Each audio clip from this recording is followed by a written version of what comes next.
A health coach is a person who is going to be there 24/7, guiding you, motivating you, and giving you the right information. What do you think? So if you need something, your doctor is too busy, you cannot talk to the doctor, but can I call somebody who is going to advise me? We have patients who are on the program and they have huge losses in shares. Now the share market is down. So when they have huge losses, they can't tell their family, but they know their sugars are rising. But who knows that what is happening to them? We. Because they confide in us that I have invested all my money in shares and I'm gone bankrupt today, and that is why my sugars are high. So they need a counselor talking to them. Or when their sugar is high at a particular time, what to do? We have a lot of children with diabetes. Their mothers call us more than 5 to 6 times a day. Why? Abhi sugar itna hai, how much insulin do I give? So she is getting guidance. A doctor is not available 24/7 to answer. He would love to do it, but his time does not permit. So if he does it for one, he'll have to do it for everybody. So that is the concept came of a health coach. So this health is responsible, motivating for guidance. So what does the health coach do? So the whole concept of a personal health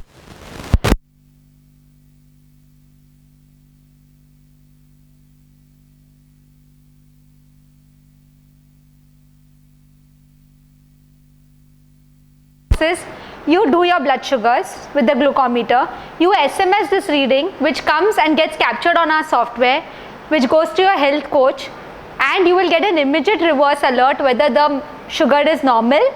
So an immediate reply that you get, suppose your sugar is say 140 fasting, so you will get an immediate reply saying that your sugar is high. Suppose your sugar comes as 120 fasting, so you will get a message saying it's close to the desired normal range, followed by a call by the health manager trying to understand that why is your fasting coming high. Then when we go dig deeper, we come to know patient has had a late night meal, or patient has eaten in the restaurant in the night, and that's why fasting is high. Or sometimes patient tells us, I feel very tired when I get up, I don't feel fresh, I sleep properly, I sleep for 8 hours, but when I get up in the morning, I'm just not feeling right. Then we ask them to do a 3 o'clock blood sugar, and we see 3 o'clock the blood sugar has gone down and fasting has gone high. So we try and identify that what is causing the patient's sugar to go high or low. So every time, see, all of you all monitor, do you all have a glucometer? How many times do you monitor? Not using it. But why are you not using it? But why? Because the strips are costly? That is why? Okay, that's a good point, which is true. It's very, very true. We buy the glucometer. See, the glucometer company sells us a glucometer, but that's like selling you a pistol, a gun. But what you need is the bullets, and bullets are expensive. Okay, so that's a very valid point that you have made. But how often do you check in the lab? And once in 15 days. Okay, but strips are how much? How much do the strips cost? And a lab test cost you how much?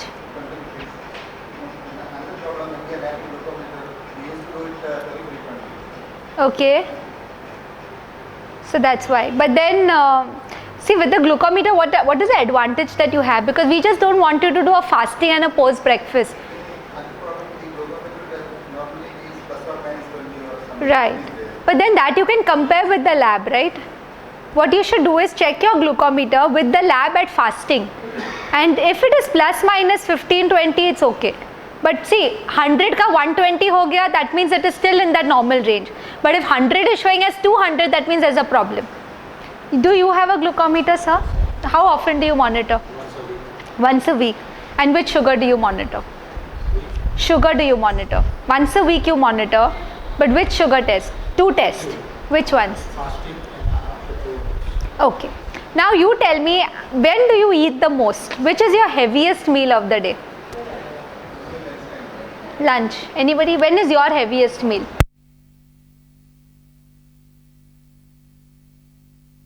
And dinner? Okay. Anybody else? See,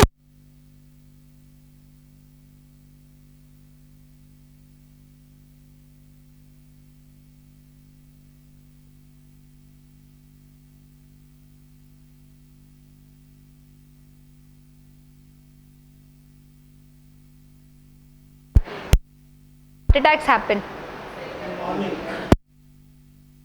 the morning.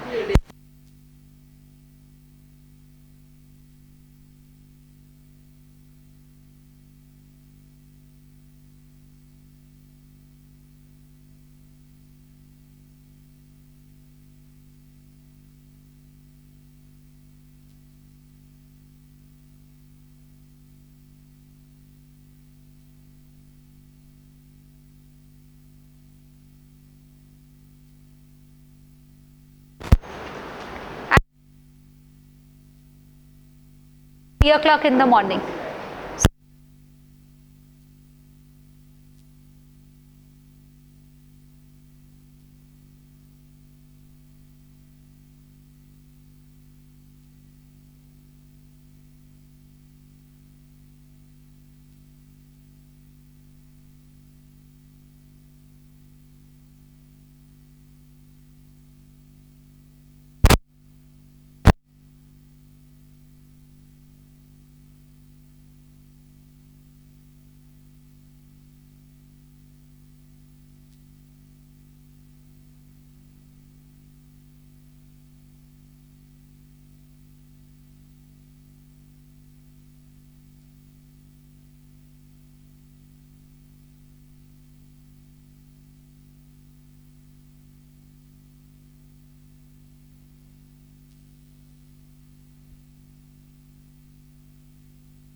I don't know how to make it, and often then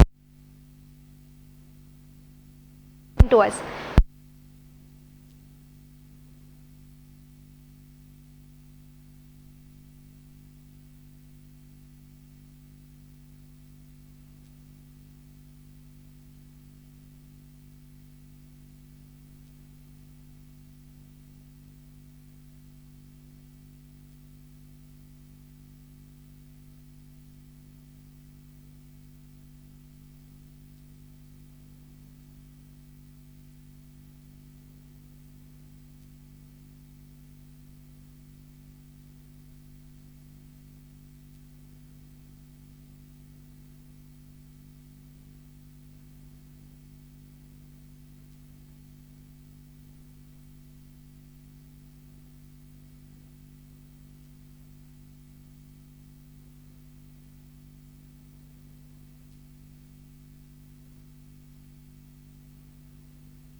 Yes, there is, see, that is visible fat, but a lot of things contain invisible fat.